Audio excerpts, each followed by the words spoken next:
Good morning बच्चों। आज हम लोग कक्षा 12 जीव विज्ञान में अध्याय 3 मानव जन्म का भाग 7 का अध्ययन करेंगे। बच्चों, इस भाग 7 में आज हम लोग अध्ययन करेंगे अपरा या प्लेसेंटा किसे कहते हैं, अपरा का निर्माण और अपरा के कार्य क्या है, इसका अध्ययन हम लोग करेंगे। तो चलिए बच्चों, हम लोग अध्ययन प्रारंभ करते हैं। अपरा या प्लेसेंटा किसे कहते हैं? बच्चों, अपरा या प्लेसेंटा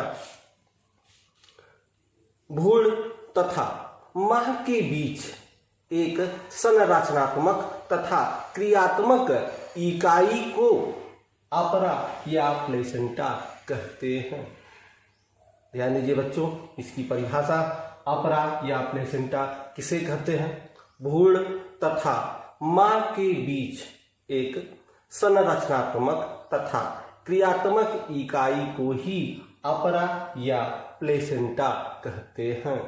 अर्थात बच्चों को जो पोषण प्राप्त होता है वह किसके द्वारा प्राप्त होता है बच्चों? वह इसी प्लेसेंटा या अपरा के द्वारा ही बच्चों को पोषण प्राप्त होता है, जिसका हम अध्ययन करेंगे। तो अभी हमने परिभाषा देख लिया कि अपरा या प्लेसेंटा किसे कहते हैं। अब हम लोग देखते हैं बच्चों कि अपरा या प्लेसेंटा का निर्माण कैसे होता है। इसका निर्माण अच्छे से समझने के लिए बच्चों, ठीक है, इस अध्याय का जो भाग 6 वाला वीडियो है, इसके पहले वाला वीडियो, ठीक है, जो है अंतरोपण वाला वीडियो, पहले आप उसे जाके देखें। उसमें हमने जो है आपको बताया है कि जो आपका भ्रूण है, भ्रूण का विकास कैसे होता है, उसके विषय में हमने अध्ययन करा है। तो अपरा और प्लेसेंटा के निर्माण का अध्ययन कर रहे हैं। इसमें हमने देखा कि जो ट्राइकोब्लास्ट था उससे जो है एक स्तर बना, बाहरी स्तर, जिसको हम कोरियोन बोलते हैं, और नीचे वाला जो स्तर है उसको हम लोग बोलते हैं एम्नियोन। इस तरह से यह बाहरी स्तर बन गया और यह अंदर वाला स्तर बन गया। और ध्यान रखिएगा बच्चों, यह जो कोरियोन है या अर्थात जो यह बाहरी सतह है, इस बाहरी सतह पर, ठीक है, अंगुली जैसी संरचना बन जाती है। किस तरह की संरचना बन जाती है बच्चों? अंगुली जैसी संरचना बन जाती है। इस तरह से आप देखेंगे तो अंगुली जैसी संरचना इस तरह से बन जाती है, ठीक है। कौन सा बच्चों? जो ट्रोपोब्लास्ट का जो बाहरी वाला आवरण है, अर्थात जो कोरियोन है, यह जो बाहरी आवरण है, देखिए यह बाहरी आवरण है, ठीक है। तो जो बाहरी आवरण है उसी को कोरियोन बोलते हैं, और यह अंदर वाली सतह है, देखिए यह अंदर वाली सतह है, तो अंदर वाली सतह को एम्नियोन कहते हैं। तो जो बाहरी वाली सतह है बच्चों, कोरियोन, बाहरी वाली सतह पर अंगुली जैसी संरचना का निर्माण यहाँ हो जाता है। देखिए यह अंगुली जैसी यह संरचना का निर्माण हो गया, और ये जो अंगुली जैसी संरचना का निर्माण हुआ, इसे हम लोग क्या बोलते हैं? इसको हम लोग देखिए बोलते हैं जरायु अंकुरण, या इंग्लिश में इसको हम बोलते हैं कोरोनिक बिलाई। ध्यान रखिएगा बच्चों, यह जो कोरियोन या बाहरी सतह है, इस पर फिंगर, ये देखिए यह अंगुली जैसी संरचना बन जाती है, और इसी को हिंदी में बोलते हैं जरायु अंकुरण तथा इंग्लिश में बोलते हैं कोरोनिक बिलाई का निर्माण हो जाता है। जब बच्चों जरायु अंकुरण या कोरोनिक बिलाई का निर्माण इस तरह से हो जाता है, हम अध्ययन कर रहे हैं अपरा या प्लेसेंटा का निर्माण। तो अपरा और प्लेसेंटा के निर्माण में पहला जो है भाग लेता है, अर्थात पहला जो है वह क्या है? यह आपका जो है जरायु अंकुरण है, ठीक है। जरायु अंकुरण का निर्माण कैसे हुआ हमने देख लिया कि जो ट्रोपोब्लास्ट है उसका जो बाहरी वाला आवरण है कोरियोन, उसी से जो है फिंगर जैसी संरचना बनी, ठीक है, अंगुली जैसी संरचना बनी, और इसी को हम जरायु अंकुरण कहते हैं। तो यह जरायु अंकुरण, ठीक है। और इस जरायु अंकुरण के साथ साथ जो गर्भ है, गर्भ का जो ऊतक है, गर्भ का जो ऊतक है तथा गर्भ का रक्त, इन 3 चीजों से जो है मिलकर अपरा या प्लेसेंटा का निर्माण होता है। तो अपरा या प्लेसेंटा का निर्माण कैसे होता है? एक तो आपका जो है जरायु अंकुरण हो गया, आपका ये हो गया जरायु अंकुरण, ठीक, यह जरायु अंकुरण हो गया। दूसरा गर्भ का ऊतक, गर्भ का ऊतक, और तीसरा गर्भ का रक्त। तीसरा जो है आपका गर्भ का रक्त, गर्भ का रक्त। यह तीनों मिलकर किसका निर्माण करते हैं? यह निर्माण करते हैं अपरा या प्लेसेंटा का निर्माण करते हैं। अपरा या प्लेसेंटा का निर्माण करते हैं। तो अपरा या प्लेसेंटा का निर्माण, ठीक है, देखिए 3 चीजों से जो है इनका निर्माण होता है। एक जरायु अंकुरण, दूसरा गर्भ का ऊतक, और तीसरा गर्भ का रक्त। इन 3 चीजों से मिलकर बना है क्या? आपका अपरा। और यही देखिए यह वाला भाग जो है, इस पूरे भाग को हम लोग अपरा या प्लेसेंटा कहते हैं।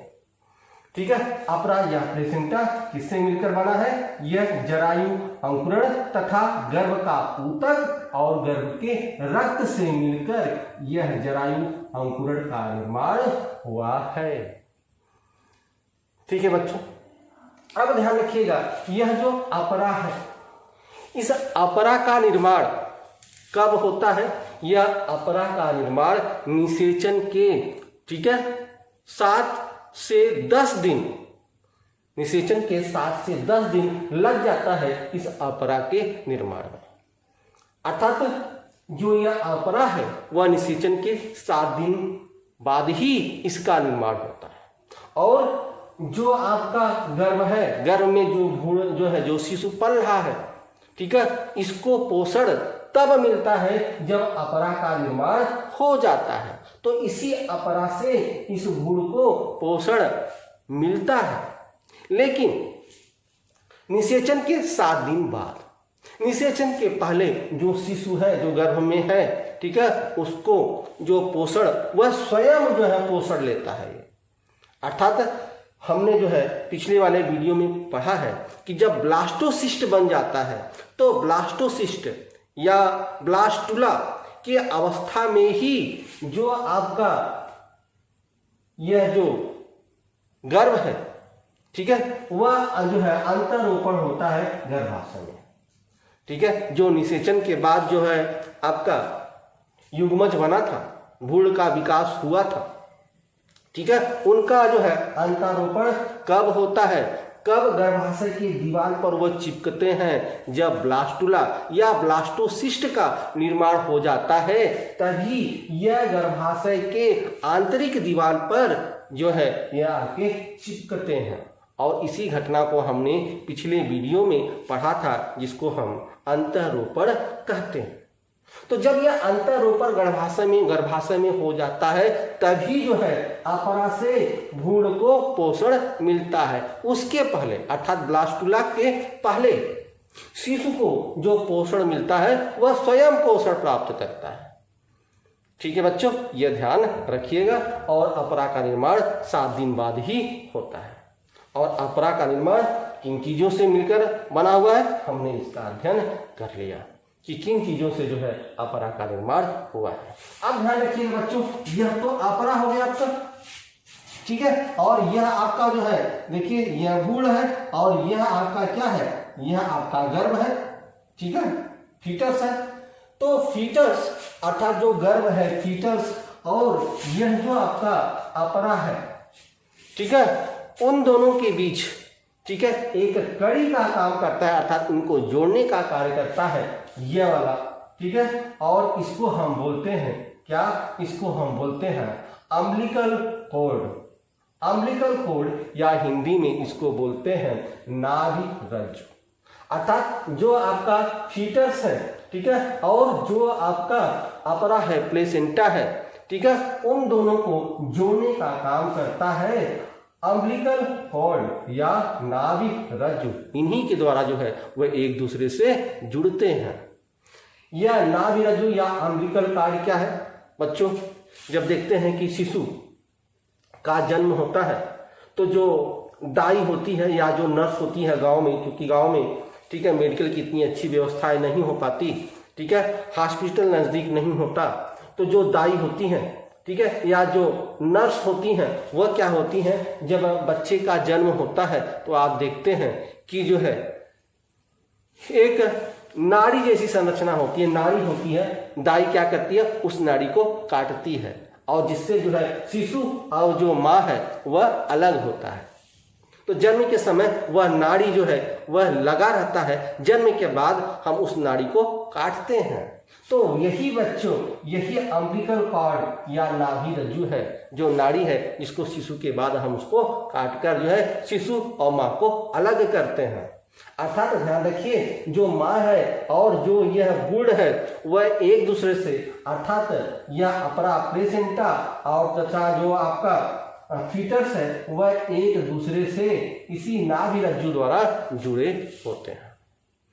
ठीक है बच्चों, चलिए अब हम इसके देखते हैं, इसके कार्य क्या है। हमने देख लिया कि अपरा या प्लेसेंटा किसे कहते हैं, ठीक है, इनका निर्माण कैसे होता है। अब इनके कार्य को देखते हैं, इनका कार्य क्या है। ठीक है, तो यदि हम इनके कार्य को देखें बच्चों, तो पहला कार्य यही है कि पोषण। अपरा क्या होता है, अपरा या प्लेसेंटा के द्वारा ही जो है शिशु या बेबी को पोषण मिलता है। ठीक है, ध्यान रखिएगा। देखिए, जब माँ गर्भ में होती है, ठीक है, तो हम लोग बहुत अधिक उस माँ का हम जो है ध्यान रखते हैं, उसको केयर करते हैं। ठीक है, कि माँ हमेशा खुश रहे और उसको जो भोजन दिया जाता है उसके भोजन में प्रोटीन की मात्रा अधिक हो। ठीक है, इस तरह की व्यवस्थाएं हम करते हैं। क्यों? क्योंकि माँ जो खाती है, ठीक है, वह जो है उसकी शिशु को पोषण के रूप में प्राप्त होता है। इसलिए हम जो है माँ का अधिक केयर करते हैं, जिससे जो है शिशु, क्योंकि शिशु को भी पोषण माँ से ही प्राप्त होता है। और माँ के कैसे प्राप्त होता है? माँ के अपरा या प्लेसेंटा द्वारा प्राप्त होता है। माँ जो भी खाती है, ठीक है, और उसके रक्त द्वारा, आपको पता है, विसरण द्वारा, ठीक है, उस शिशु को भी प्राप्त होता है। इसीलिए हम माँ के भोजन में विशेष ध्यान रखते हैं, उनके प्रोटीन की मात्रा जो है अधिक दी जाती है। और कुछ लोग तो जो उनकी शिशु है, जो बेबी है, वह सुंदर हो, इसके लिए माँ को नारियल का पानी भी पिलाते हैं। क्यों? यही है, क्योंकि माँ जो भी खाएगी, जो भी पिएगी, ठीक है, वह किसको प्राप्त होगा? वह उसकी शिशु को प्राप्त होगा। ठीक है, इसलिए इस तरह का माहौल बनाया जाता है कि माँ खुश रहे, ठीक है, और जिससे बच्चा स्वस्थ और सुंदर हो। अर्थात इससे यह प्रमाणित होता है कि माँ जो भी खाती है, ठीक है, अर्थात जो भी प्रोटीन जो है माँ लेती है भोजन में, वह सभी जो है इस शिशु को प्राप्त होता है। अर्थात अपरा का पहला काम होता है क्या? पोषण। ठीक है, अर्थात जो अपरा है, ठीक है, अपरा के द्वारा ही शिशु को क्या मिलता है? पोषण प्रदान होता है। तो यह अपरा का पहला कार्य है। दूसरा, उत्सर्जन। अपरा उत्सर्जन का भी कार्य करता है। अर्थात यह जो शिशु है, शिशु का जो अवशिष्ट पदार्थ है, वह अवशिष्ट पदार्थ भी अपरा के द्वारा माँ के रक्त में चला जाता है। अर्थात यह उत्सर्जन का भी कार्य अपरा करता है। तीसरा, प्रतिरक्षा। अपरा प्रतिरक्षा का भी कार्य करता है। देखिए, जब माँ जो है गर्भवती होती है तो जिस भी डॉक्टर से हम परामर्श लेते हैं, देखते हैं हम समय समय पर जो माँ को वैक्सीन या सुई लगती है। ठीक है, वह क्या है? वह वैक्सीन, जो सुई क्या है? वह जो सुई है उसी के द्वारा इस शिशु को क्या मिलता है? प्रतिरक्षा। उसकी इम्यून सिस्टम मजबूत होता है और बाहरी जो रोग है उससे लड़ने की क्षमता इस शिशु को प्राप्त होता है। किससे? माँ से, माँ के अपरा से। तो अपरा क्या है? प्रतिरक्षा का भी कार्य करता है। ठीक है, अगला इसका कार्य है कि अपरा जो है अंतःस्रावी ग्रंथि के रूप में भी कार्य करता है। अंतःस्रावी ग्रंथि के रूप में कैसे कार्य करता है? अर्थात कुछ हार्मोन्स स्रावित होता है। कौन कौन हार्मोन स्रावित होता है? तो देखिए, एस्ट्रोजन पहला हार्मोन है, दूसरा हार्मोन है आपका प्रोजेस्टेरॉन, तीसरा, यह दोनों हार्मोन्स के विषय में हम अध्ययन कर चुके हैं। तीसरा ह्यूमन प्लेसेंटल लैक्टोजन, और चौथा जो हार्मोन्स है ह्यूमन कोरियोनिक गोनेडोट्रोपिन, और चौथा है रिलैक्सिन। यह हार्मोन स्रावित होता है। ठीक है, कभी कभी पूछा जाता है कि गर्भ में कौन सा हार्मोन स्रावित होता है, या गर्भ के समय ही वह कौन सा हार्मोन है जो गर्भ के समय ही स्रावित होता है। तो अगर यह प्रश्न पूछा जाए तो कौन सा हार्मोन्स है जो गर्भ के समय ही स्रावित होता है, तो ऐसे 3 हार्मोन्स हैं, ध्यान रखिएगा बच्चों। पहला हार्मोन्स है ह्यूमन प्लेसेंटल लैक्टोजन, जिसको HPL कहते हैं। दूसरा ह्यूमन कोरियोनिक गोनेडोट्रोपिन, जिसको हम HCG कहते हैं। और तीसरा रिलैक्सिन। अर्थात केवल यह गर्भ के समय ही यह 3 हार्मोन्स ऐसे हैं जो गर्भ के समय ही स्रावित होते हैं। तो गर्भ के समय कौन से हार्मोन स्रावित होते हैं? 3 हार्मोन स्रावित होते हैं, इसको ध्यान रखिएगा। और एस्ट्रोजन और प्रोजेस्टेरोन के विषय में तो आप जानते ही हैं, ठीक है। अन्य समय भी यह दोनों जो है हार्मोन्स स्रावित होता है। तो जो आपका ह्यूमन प्लेसेंटल लैक्टोजन है, इस हार्मोन्स का क्या कार्य है? एस्ट्रोजन और प्रोजेस्टेरोन के विषय में तो हमने अध्ययन कर लिया, इसके विषय में हम जान रहे हैं। लेकिन ह्यूमन प्लेसेंटल लैक्टोजन का कार्य क्या है? यह क्या करता है कि यह मां में, ठीक है, दुग्ध के उत्पादन के लिए जिम्मेदार यह हार्मोन्स होता है। तो कार्पस ल्यूटियम के विषय में अगर आपने अध्ययन नहीं किया है तो जाइए, ठीक है, अगले वाले वीडियो में जो है, पिछले वाले वीडियो में आप अध्ययन करें। यह भाग 7 है, तो भाग 5 में, ठीक है, आपको जो है कार्पस ल्यूटियम के विषय में आपको अध्ययन करना है। तो कार्पस ल्यूटियस जो है बच्चों, ये समझ में आया कि कार्पस ल्यूटियम क्या है। तो यह जो हार्मोन्स है ह्यूमन कोरियोनिक गोनेडोट्रोपिन, यह क्या करता है? जो आपका कार्पस ल्यूटियम है इसको बनाए रखता है। और आपको पता है बच्चों, जब कार्पस ल्यूटियम नहीं बनेगा तो क्या होगा?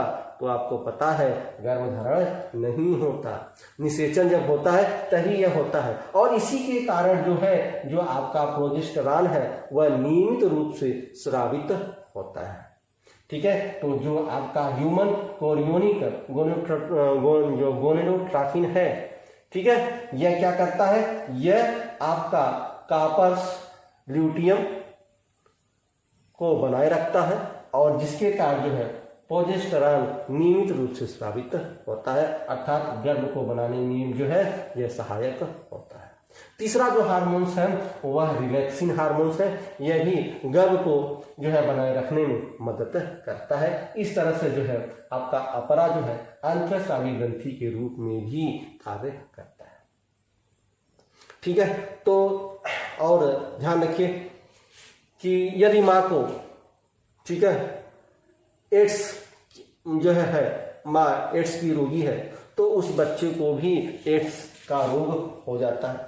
कैसे हो जाएगा? आपको पता है कि जो माँ का अपरा है, अपरा के द्वारा, ठीक है, इस जो है गर्भ में पल है इस शिशु को भी, ठीक है, एड्स हो जाएगा या एड्स का रोगी हो जाएगा। इस तरह से हमने, ठीक है, आज अपरा या प्लेसेंटा क्या है इसके विषय में अध्ययन किया, और हमने जाना कि प्लेसेंटा और अपरा के द्वारा ही, ठीक है, बच्चे को अर्थात शिशु को, बेबी को पोषण मिलता है, तथा अपरा ही उत्सर्जी अंग का कार्य भी करता है, अर्थात जो शिशु का अवशिष्ट पदार्थ है वह अपरा के द्वारा ही बाहर निकलता है। और जो आपका अपरा है वह प्रतिरक्षी तंत्र का भी कार्य करता है, और इसमें जो है कुछ हार्मोन्स भी स्रावित होता है, अर्थात यह अंतःस्रावी ग्रंथि का भी कार्य करता है, ठीक है। इस तरह से हमने प्लेसेंटा के विषय में अध्ययन किया। आगे हम अध्ययन अगले वीडियो में करेंगे बच्चों।